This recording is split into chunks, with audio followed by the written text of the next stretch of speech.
The inauguration only has a few items that are written as an expectation for our democracy when it comes to the changing of the guards. Mostly, the inauguration is built on traditions that have stayed the course or have changed briefly through the years. Top hats, for example, was a traditional headpiece worn at the inauguration for the incoming president. Dwight Eisenhower was the one to stop that tradition until John F. Kennedy brought it back for one last go-round before the top hat tradition was put away for a new era. Here we are again at the 59th inauguration and the swearing in of the 46th president, and through the unique setting of our soon-to-be history, we kept many traditions, lost a few, somewhat newer tradition for the inauguration ceremony, and that is the inclusion of literature with the reading of an original poem from a poet. Only 4 presidents have had poets read at their inauguration, John F. Kennedy being the first in 1961 when he had Robert Frost take the podium to read The Gift outright.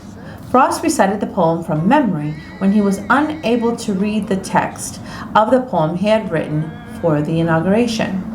Bill Clinton in 1993 had Maya Angelou recite On the Pulse of Morning at his first inauguration, and her powerful recitation went on to win a Grammy Award.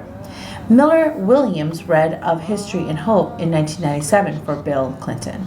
Barack Obama in 2009 had Elizabeth Alexander read Praise Song for the Day, and in 2013, Richard Blanco read One Today. Most recently, Joseph R. Biden in 2021 had Amanda Gorman, the youngest inaugural poet, write and read The Hill We Climb.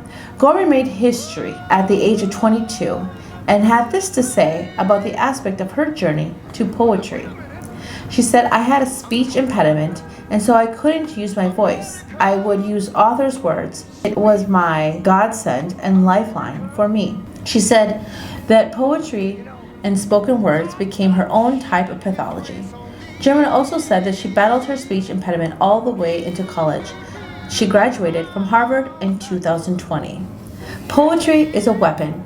It is an instrument of social change, and poetry is one of the most political arts out there because it demands that you rupture and destabilize the language in which you're working with. In an interview with the New York Times, Ms. Gorman had said, now more than ever, the United States needs an inaugural poem. Poetry is typically the touchstone that we go back to when we have to remind ourselves of the history that we stand on and the future that we stand for. So how does poetry capture our feelings, attitudes in a way that traditional speeches or prose do not? Think about your own writing. Why not try your hand at writing a poem and reply to Gorman's The Hill We Climb? Choose a line, and if you would like to send your poems to our email, your poem might be read in one of our next segments. Kennedy had this to say about poems. When power leads man towards arrogance, poetry reminds him of his limitations. When power narrows the areas of man's concern, poetry reminds him of the richness and diversity of his existence.